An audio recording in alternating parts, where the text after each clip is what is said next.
Hello friends, Manjusha cooking and ব্লগে আপনাদের সবাইকে স্বাগত। আশা করি সবাই ভালো আছেন। আমি আজকে একটা পুরনো দিনের রেসিপি শেয়ার করব, যা আগেকার দিনে আমাদের মা ঠাকুমাদের হেসেলে কিন্তু প্রায় হতো। তা হলো চাল পটল বা গোবিন্দ পটল। তো চলুন শুরু করি।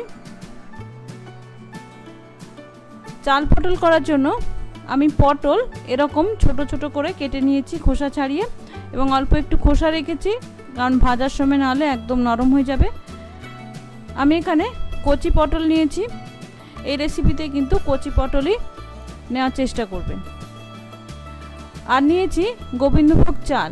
আমি এখানে 100 গ্রাম গোবিন্দভোগ চাল নিয়েছি, আর 600 মতো পটল নিয়েছি। আপনারা যতটা করবেন সেই অনুযায়ী নিয়ে নেবেন। এটা হলো এই রেসিপি দুটো মেন উপকরণ। এবার আমি একটা কড়াইতে নিয়েছি 1 টেবিল চামচ মতো ঘি। তাতে দিয়ে দিলাম গোবিন্দভোগ চালটা। চাল কিন্তু আমি ধুইনি, শুকনো চালই দিয়েছি। এবার এটা একটু ভেজে নেব। ভেজে নিলে কি হবে, ঘি দিয়ে ভাজলে গোবিন্দভোগ চালে একটা সুন্দর গন্ধ হয়, এবং যখন আমি পটলের সঙ্গে করব তখন কিন্তু বেশি গলে যাবে না, বেশ চাল চাল থাকবে। দেখুন ভাজা হয়ে গেছে। এবার এটা আমি গ্যাসটা নিভিয়ে ঠান্ডা হলে একটু হামানদিস্তায় হাফ ভেঙে নেব। এবার ওই কড়াইতেই আমি আবার নিয়ে নিয়েছি 2 টেবিল চামচ মতো সর্ষের তেল। আপনারা চাইলে সাদা তেল দিয়ে করতে পারেন বা পুরো ঘি দিয়ে করতে পারেন, আপনাদের যেরকম ইচ্ছে। এবার আমি যে কেটে রেখেছিলাম পটলগুলো সেগুলো ভেজে নেব। খুব লাল করে ভাজবো না, কিন্তু অল্প ভেজে নিতে হবে, কারণ পটলে একটা কাঁচা গন্ধ থাকে, যদি না ভাজা হয় তাহলে কিন্তু খেতে ভালো লাগবে না। এবার এতে আমি দিয়ে দিচ্ছি একটু নুন, যাতে পটলটা একটু নরম হয় এবং সুন্দর ভাজা হয়। এবার এটা আমি মিডিয়াম আঁচে ভেজে নেব। দেখুন পটলটা লাল লাল করে ভেজে নিয়েছি। আমি নেব। বা কড়াইতে আবার তেল নিয়ে নিয়েছি। এবার এতে দিয়ে দিচ্ছি একটা তেজপাতা, একটা শুকনো লঙ্কা, 2-3টে কাঁচা লঙ্কা। এখানে নিয়েছি একটু গোটা জিরে, 2টো ছোটো এলাচ এবং একটু 2-4টে লবঙ্গ।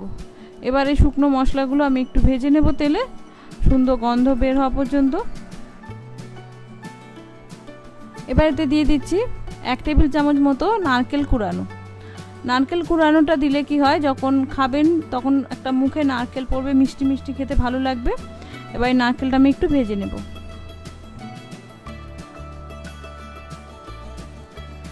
দেখুন নারকেলটা ভেজে ভেজে নিয়েছি, এর থেকে বেশি লাল করব না। সুন্দর গন্ধ বেরিয়েছে নারকেল ভাজার।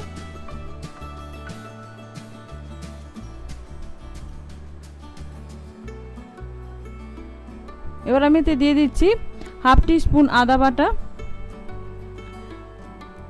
1 টিস্পুন ধনে এবং জিরে বাটা। আপনারা চাইলে ধনে জিরে গুঁড়ো ব্যবহার করতে পারেন।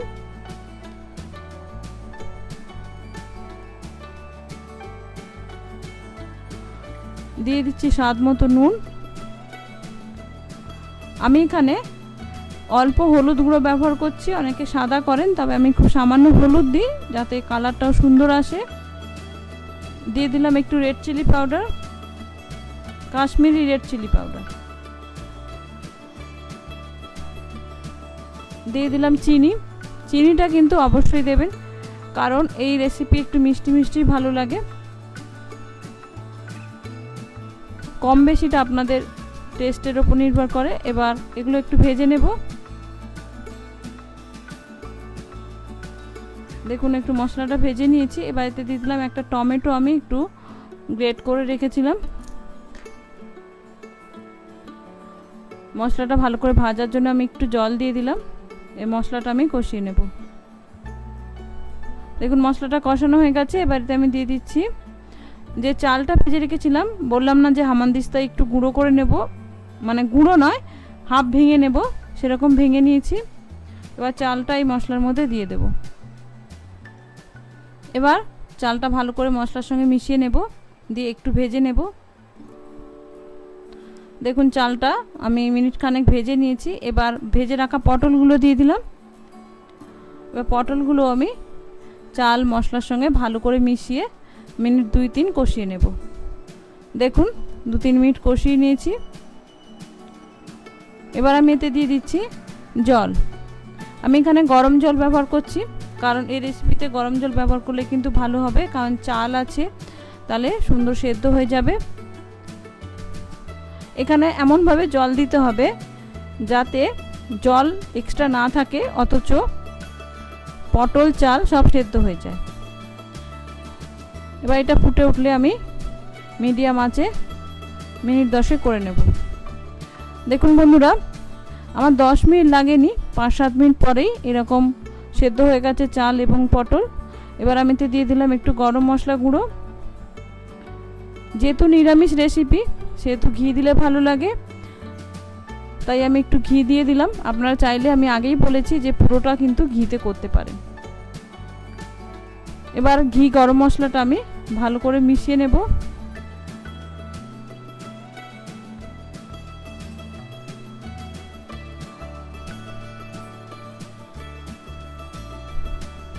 দেখুন সুন্দর কিন্তু জল নেই, অথচ একেবারে কিন্তু ড্রাই হয়ে যায়নি। এটা আমি আরও একটু 5 মিনিট রেখে দেব, তারপরে সার্ভ করব। ততক্ষণে দেখবেন অনেকটা কিন্তু ঝুড়ো ঝুড়ো হয়ে যাবে। তো বন্ধুরা, রেডি আমার চাল পটল। এই চাল পটল কিন্তু শুধু শুধুও খেতে ভালো লাগে, আবার ভাত দিয়েও খেতে পারেন, কোনো অসুবিধে নেই। তবে আমার বাড়িতে এটা শুধু খেতেই বেশি পছন্দ করে। তো বন্ধুরা, আশা করি আমার এই পুরনো দিনের রেসিপিটা আপনাদের ভালো লাগলে অবশ্যই আমাকে কমেন্ট করে জানাবেন, বন্ধুদের মধ্যে শেয়ার করবেন, আর এরকম নিত্য নতুন রেসিপি পেতে আমার চ্যানেলটি সাবস্ক্রাইব করে বেল আইকনটি প্রেস করে দেবেন।